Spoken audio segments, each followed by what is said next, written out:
Welcome to another Dark Nook video. I want to go over the paints that I'm using. Some of you asked for more detailed info, so here it is. These are my main paints. My mid-tone is a pumpkin orange from Craftsmart, which is the store brand from Michael's Art Supply. And my low tone is just a basic brown from the Dollar Tree. Then for my highlight, I'm using Folk Art Italian Sage, and that one I got from Walmart. Now the colors I'm using for the glow effect are a little more specialized. First, I'm using Folk Art Neutral Glow. This is just a white paint that's glow in the dark, instead of being green. Then I'm using the Martha Stewart collection yellow glow in the dark paint that's also luminescent under black light. I'm also using two orange fluorescent paints. They don't glow in the dark, but they light up really bright under a black light and create a nice glow effect in normal light. I picked all four of these up at Michael's. So let's get started. The first thing I do is draw out the face on the pumpkin. I like to use a red marker because it's easier to paint over, but my red marker died and I had to switch over to black halfway through. I can still paint over it, I just have to base it out with a dark color first.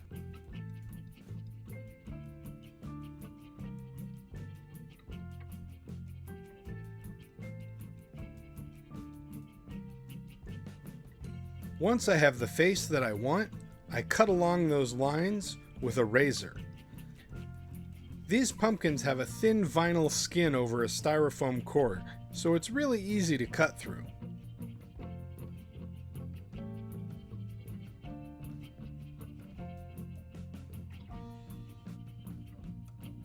Then, after I've cut along the lines, I just peel off the skin inside the areas that I cut out.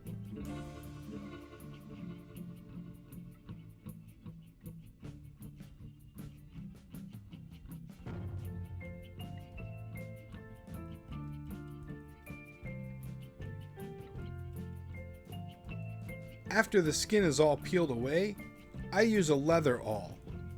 But you could use a nail or a small screwdriver to scratch away at the styrofoam. This will get a bit messy, and static cling will cause little foam bits to stick to everything. So I do it over a cup to catch most of the mess.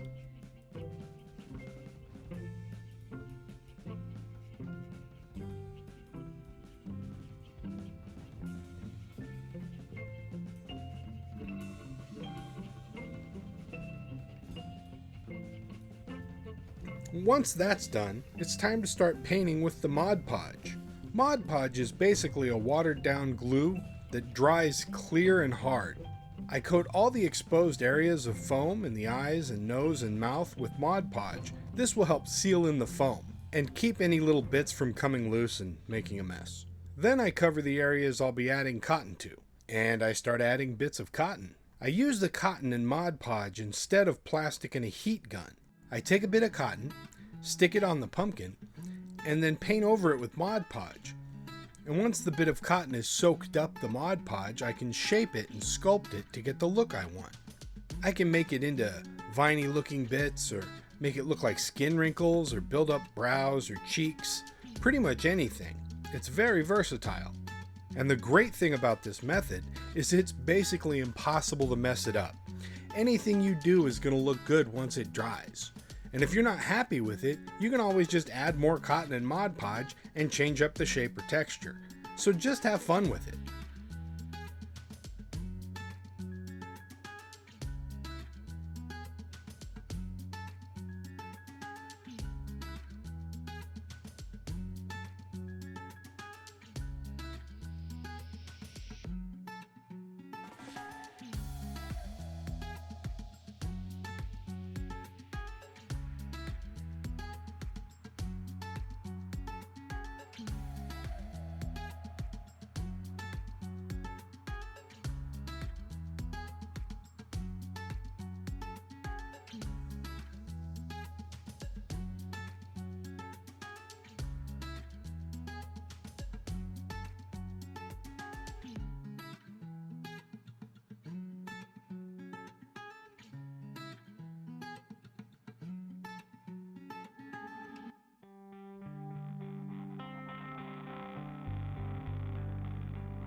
And once you're happy with how it looks, just let it dry overnight and you can start painting. I start by basing it out in brown, being careful not to get any brown inside the eyes, nose, or mouth. I want that area to stay nice and bright and white.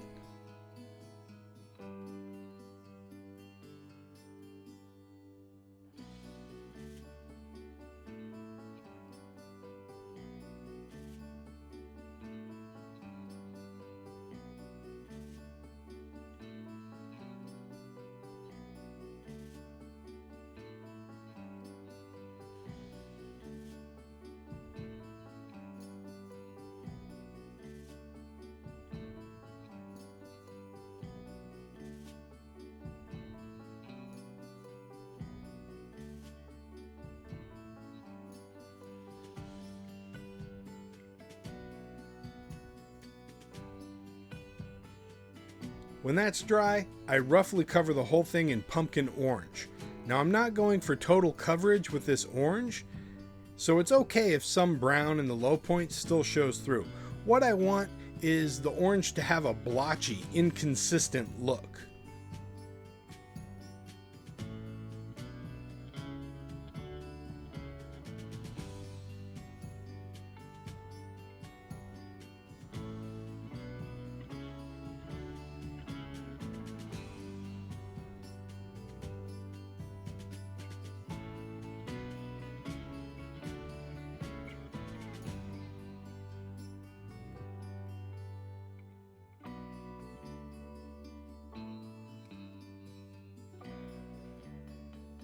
Then I let that dry, and when it's good and dry, I do a thin wash of brown, which I then wipe off all the high points with a wet paper towel and set it aside to dry.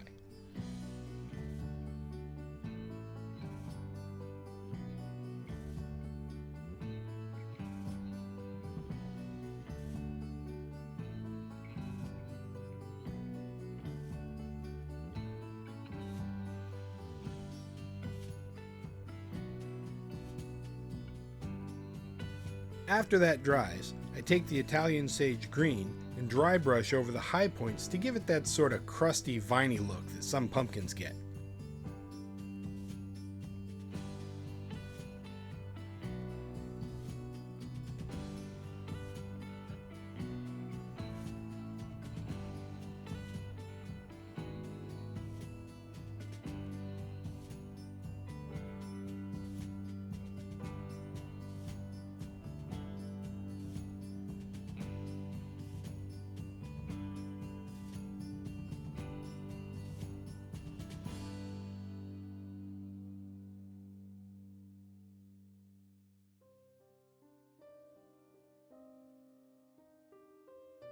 When that's done, I move on to painting the inside of the mouth, nose, and eyes. I start with a heavy coat of the neutral white glow-in-the-dark paint.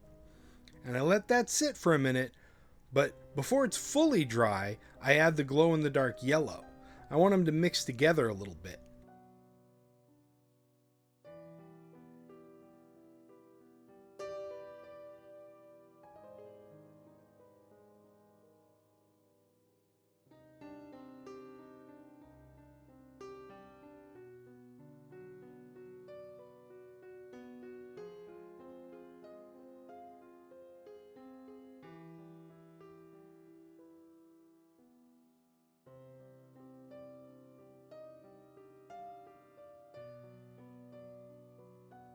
I also take a little brown and go around the edges of the mouth, nose, and eyes.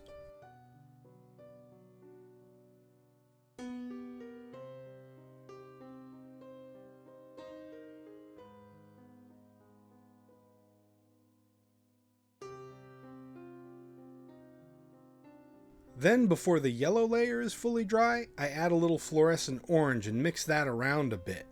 This will help give it that nice glowing fire look.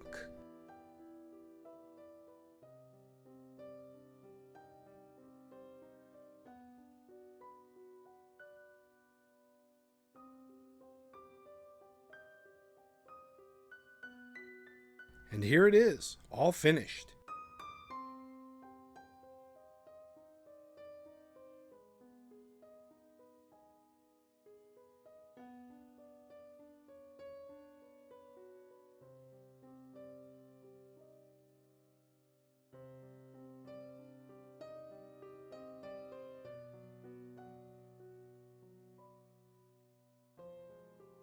If you enjoy this kind of crafting content, please hit that like button and subscribe. If you have any questions, ask away in the comments. And thanks for checking out my video.